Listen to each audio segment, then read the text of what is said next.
I attract abundance in my life. So this is a very beautiful affirmation that you can practice anytime, every time. और मुझे लगता है कि जब भी हम affirmations को practice करते हैं तो this is very important to be positive during this phase.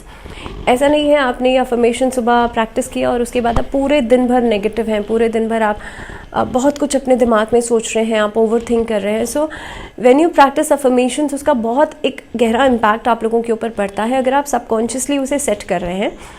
और सबसे इम्पॉर्टेंट बात यह है कि देखिए आपकी लाइफ में वही सब कुछ होता है जैसा आप सोचते हैं. वो कोट है ना, that our energy flows wherever our mind goes. तो हमारा दिमाग जहाँ जहाँ जाता है एनर्जी वहीं वहीं फ्लो करती है. सो today we are affirming that I attract abundance into my life. A very beautiful quote, and let's start this video with this beautiful quote. Very warm welcome. स्वागत है, मैं हूँ भावना शर्मा. स्कॉर्पियो के लिए बात कर रहे हैं हम. अप्रैल का महीना कैसा रहेगा. So this is the 8th video for the monthly series. Moon sign अपना फॉलो कीजिएगा. अगर आप ये वीडियो देख रहे हैं, मून साइन जहाँ आपके लग्न चार्ट में चंद्रमा बैठा है वही आपकी चंद्र राशि है, तो वही राशि आप देखिएगा. अब सबसे पहले आपका चार्ट देखते हैं, समझते हैं. 11th हाउस में केतु बैठे हैं. शनि मंगल का कंजंक्ट हो रहा है 4th हाउस में. राहु सूर्य और शुक्र बैठे हैं आप लोगों के लिए 5th हाउस में. वहीं पर बुध और गुरु जो है वो 6th हाउस में बैठे हैं. अब देखिए बुध और गुरु यहाँ पर 6th हाउस में बैठे हैं, लेकिन वक्री अवस्था में जो बुध है वो ट्रैवल कर जाएंगे मीन राशि में. तो सबसे पहले बात करते हैं कार्यक्षेत्र की. दशम भाव के स्वामी सूर्य जो हैं वो बैठे हैं राहु के साथ ग्रहण योग बना करके पंचम भाव में. शुक्र जो हैं वो भी 9th अप्रैल को, जैसे मैंने कहा, 5th हाउस में चले जाएंगे वक्री होकर के. नौकरी में बदलाव का योग दिखाई देता है. इस अवधि में अगर आप चेंज करना चाहते हैं, बदलाव करना चाहते हैं, तो this is the perfect time for you. दूसरी बात, इस अवधि के अंदर नौकरी में अगर आपसे कोई गलती हो गई थी तो उसको आप कहीं ना कहीं पे कंपनसेट कर सकते हैं ड्यूरिंग दिस फेज. इस अवधि के अंदर कोशिश कीजिएगा कि आपकी तरफ से कोई ऐसी कमिटमेंट ना हो जिसे आप पूरा नहीं कर सकते.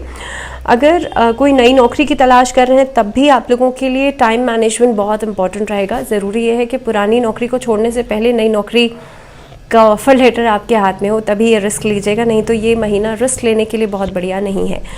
छठे भाव के स्वामी मंगल जो है वो शनि के साथ 4th भाव में बैठे हैं, जिसकी वजह से विरोधी थोड़ा सक्रिय हो सकते हैं. विरोधी आपको परेशान कर सकते हैं या किसी तरह की ऐसी प्लानिंग प्लॉटिंग आपके खिलाफ हो सकती है. ऐसे लोगों से थोड़ा सा सावधानी बरतिएगा. अगर मैं व्यापारिक दृष्टिकोण से देखूं तो ये महीना आप लोगों के लिए अच्छा रहेगा. राहु की परिस्थिति पंचम भाव में बनती है और राहु सूर्य के साथ है. देखिए डिसीजन मेकिंग में थोड़ा सा कॉशियस रहेगा, लेकिन अदरवाइज अगर मैं बात करूं व्यापारिक दृष्टिकोण से तो ये महीना उन्नतिदायक रहने वाला है. और ख़ास तौर पे विदेशी माध्यमों से आपको पैसा आ सकता है या ओवरसीज़ आप लोग ट्रेडिंग कर सकते हैं. इस महीने के अंदर स्टॉक मार्केट से भी अच्छा खासा लाभ होता हुआ नज़र आता है. लेकिन कोशिश ये कीजिएगा, अगर आपको नॉलेज नहीं है, अगर आपको ज्ञान नहीं है इस चीज़ का, तो आप लोग नहीं इस चीज़ में एंटर करें. लेकिन हाँ, व्यापारियों के लिए मुनाफा होता हुआ नज़र आता है. व्यापार का विस्तार कर सकते हैं, अलग अलग सेक्टर्स में आप अपनी नॉलेज बढ़ा सकते हैं. सो इन ऑल व्यापारियों के लिए समय अच्छा रहेगा. आर्थिक नज़रिए से अगर मैं देखूं तो महीने की शुरुआत में, क्योंकि मैंने कहा राहु सूर्य और शुक्र पंचम भाव में मौजूद हैं और यहाँ बैठ करके आपके एकादश भाव पर पूर्ण दृष्टि डाल रहे हैं. मंगल भी 4th भाव से एकादश भाव को देखेंगे. आमदनी आपके लिए निरंतर बढ़ती रहेगी. इस अवधि के अंदर आप देखेंगे एक ही नहीं बल्कि अलग अलग माध्यमों से पैसा आ सकता है. हो सकता है आप नौकरी करते करते सोचेंगे मैं आप बिजनेस भी कर लूँ, या अलग किसी सेक्टर में आप पैसा लगा सकते हैं, इन्वेस्ट कर सकते हैं.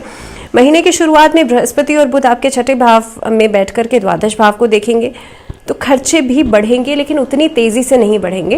लेकिन ऐसा हो सकता है कि कुछ सिचुएशंस में नो प्रॉफिट नो लॉस वाली सिचुएशन दिखाई दे सकती है.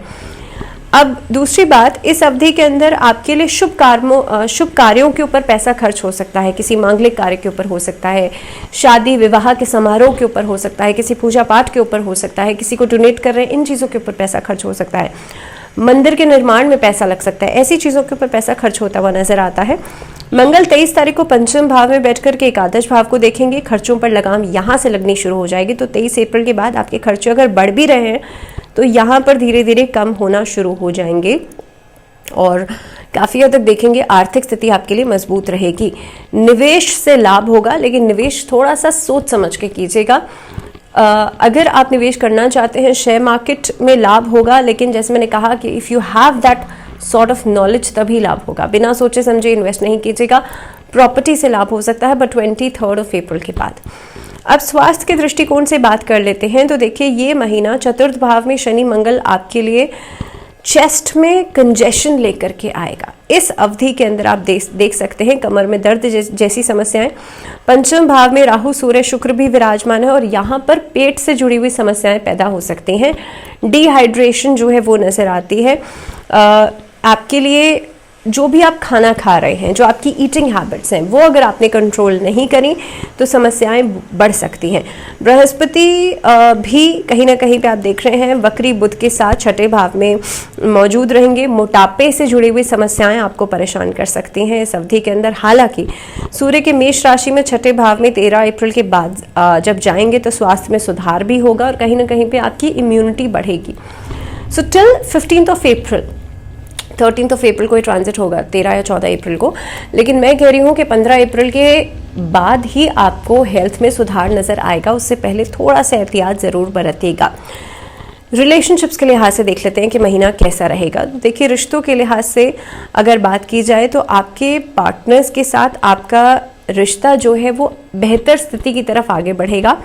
जब 14 तारीख को पंचम भाव से निकल करके सूर्य अगली राशि में जाएंगे तो कुछ बेहतर परिस्थितियों का निर्माण करेंगे। 23 अप्रैल को मंगल भी यहाँ पर आ जाएंगे, लेकिन मंगल राहु मिलकर के अंगारक दोष का निर्माण करेंगे पंचम भाव में। तो अगर कोई लव रिलेशनशिप है और आप शादी के बारे में सोच रहे हैं तो latter half of this month, लगभग 23 अप्रैल के बाद स्थितियाँ खराब होती हुई नजर आती हैं। मिसअंडरस्टैंडिंग बढ़ेगी। शादी विवाह के बारे में अगर सोच भी रहे हैं तो वो प्लानिंग में डिले हो जाएगा, किसी तरह की कोई डिस्टर्बेंस आ सकती है। तो कोशिश कीजिएगा वाद विवाद आप नहीं करें। वैवाहिक जीवन के लिहाज से देखा जाए तो इस महीने में चतुर्थ भाव में बैठ कर के मंगल आपकी अपनी चतुर्थ दृष्टि से आपके सप्तम भाव को देख रहे हैं। वैवाहिक जीवन में कहीं ना कहीं पे जो इनिशियल फेज में जब तक मंगल ट्रांजिट नहीं कर जाते तो इनिशियल फेज में देखिए आपके लिए वैवाहिक जीवन में दिक्कतें रहेंगी और बाद में लव रिलेशनशिप्स के लिए दिक्कतें रहेंगी। तो ये एक तरह की ट्रिकी सिचुएशन है। जब तक मंगल चतुर्थ भाव में बैठे हैं तो यहाँ से देखा जाए तो सप्तम भाव के ऊपर असर डाल रहे हैं, लेकिन जब अंगारक योग बनाएंगे राहु के साथ तब कहीं ना कहीं पे ये आपकी लव लाइफ के ऊपर एक प्रॉब्लम क्रिएट कर सकते हैं। तो थोड़ा सा एहतियात बरतिएगा। जो लोग अभी रिलेशनशिप्स में हैं उनके लिए राधा कृष्ण की उपासना करना अच्छा रहेगा। अपने साथ आप लोग रोज क्वार्ट्ज क्रिस्टल रख सकते हैं और कोशिश कीजिएगा अपने नहाने के पानी में थोड़ा सा गुलाब जल डाल करके स्नान करना शुरू कर दें। दूसरी रेमेडी जो खासतौर पे वैवाहिक जीवन में है जो लोग, इस महीने के अंदर गणगौर का व्रत भी है। 11 अप्रैल को गणगौर का व्रत है, तो इस दिन आप लोग भगवान शिव और माँ पार्वती की संयुक्त रूप से पूजा जरूर करें, आपके लिए अच्छा रहेगा। बात कर लेते हैं पारिवारिक जीवन के लिहाज से महीना कैसा रहेगा। तो देखिए कुटुंब के स्वामी जो हैं वो बैठे हैं बुध के साथ छठे भाव में। इस महीने के अंदर घर में कोई ऐसा व्यक्ति हो सकता है जो कि आपके लिए थोड़ी प्लानिंग प्लॉटिंग कर सकता है, थोड़ा सा एहतियात बरतेगा। घर परिवार में एकजुटता नजर आती है। घर परिवार में कहीं ना कहीं पे मेलजोल नजर आता है, कोई मांगलिक कार्य होता हुआ नजर आता है।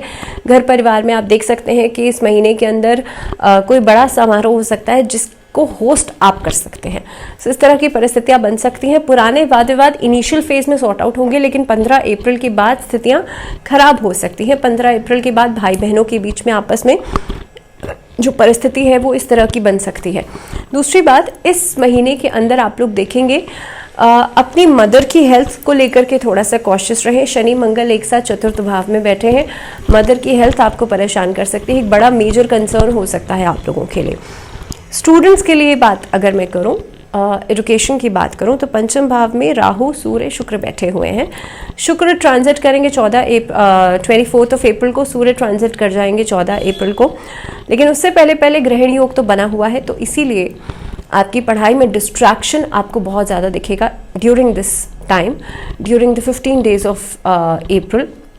डिस्ट्रैक्शन बहुत ज़्यादा रहेगा, कन्फ्यूजन्स रहेंगी, हो सकता है डिसीजन मेकिंग लेने में आप लोग बार बार सोचें। इनफैक्ट आपके डिसीजंस गलत हो सकते हैं। तो पहले 15 दिनों में बहुत ज़्यादा सावधानी बरतिएगा, अपने मेंटोर्स का सहारा ज़रूर लीजिएगा, माँ सरस्वती की आराधना ज़रूर कीजिएगा। इस महीने के अंदर अपनी सेहत का बहुत ज़्यादा ध्यान रखिएगा। राहु पंचम भाव में है, पढ़ाई में ब्रेक आ सकता है। हो सकता है आप अभी कॉलेज के बारे में सोच रहे हैं, then you would think that 1 साल का मैं ब्रेक ले लेता हूँ या ले लेती हूँ, उसके बाद I would go for my studies. तो इस तरह की परिस्थितियाँ जो है वो बन सकती हैं, और समहाउ किसी और रीज़न की वजह से प्रॉब्लम्स आ सकती हैं। इस महीने के अंदर एंग्जाइटी, स्ट्रेस बढ़ सकता है, कॉन्फिडेंस में कमी आती हुई नज़र आती है क्योंकि ग्रहण योग बन रहा है। तो ये कुछ परिस्थितियां हैं जो कि बन सकती हैं। स्टूडेंट्स को थोड़ा सा सावधानी बरतनी है। भगवान गणेश या माँ सरस्वती की आराधना नियमित रूप से कीजिएगा, आपके लिए बेहतर रहेगा। अब बात कर लेते हैं आप लोगों के लिए रेमेडीज़। तो क्या रेमेडीज़ आप लोग ड्यूरिंग दिस टाइम कर सकते हैं? सबसे पहली बात तो ये है कि इस महीने के अंदर आप लोग शमी के पौधे में एक दीपक ज़रूर जलाएं। दूसरी चीज़, मंगलवार और शनिवार सुंदरकांड का पाठ ज़रूर करें। तीसरी खास रेमेडी जो मैंने स्टूडेंट्स के लिए कहा कि माँ सरस्वती की आराधना या माँ सरस्वती के किसी भी मंत्र का जाप आप लोग कर सकते हैं। और सबसे ज़्यादा ज़रूरी बात, शनिवार के दिन आप तिलों का दान ज़रूर कीजिएगा। जो वाइट सेसमे सीड्स होते हैं, तिलों का दान आप ज़रूर कीजिएगा। या फिर आप सोमवार के दिन शिवलिंग पे जाकर के काले तिल चढ़ाते हुए नमः शिवाय का जाप भी कर सकते हैं। उससे भी आपकी जो समस्याएं हैं, जो फाइनेंशियल इश्यूज़ हैं या जो हेल्थ इश्यूज़ हैं, वो खत्म होंगे। इसके साथ साथ अगर कॉन्फिडेंस की कमी आप लोगों को लगती है या फिर आपकी कुंडली में भी सूर्य कमज़ोर है या ग्रहण योग बना हुआ है, तो कोशिश करें अपने सूर्य को आप अर्घ ज़रूर दें। उसमें हल्दी और थोड़े से अक्षत डाल करके आप अर्घ दीजिएगा और अपने माथे पर लाल चंदन से तिलक ज़रूर लगाइएगा नियमित रूप से during this month. So this was all about Scorpios. अगली वीडियो में हम बात करेंगे धनु राशि, लेकिन तब तक के लिए दीजिए इजाज़त। जुड़े रहिए चैनल के साथ। अंटिल द नेक्स्ट वीडियो, ध्यान रखिए। नमस्कार।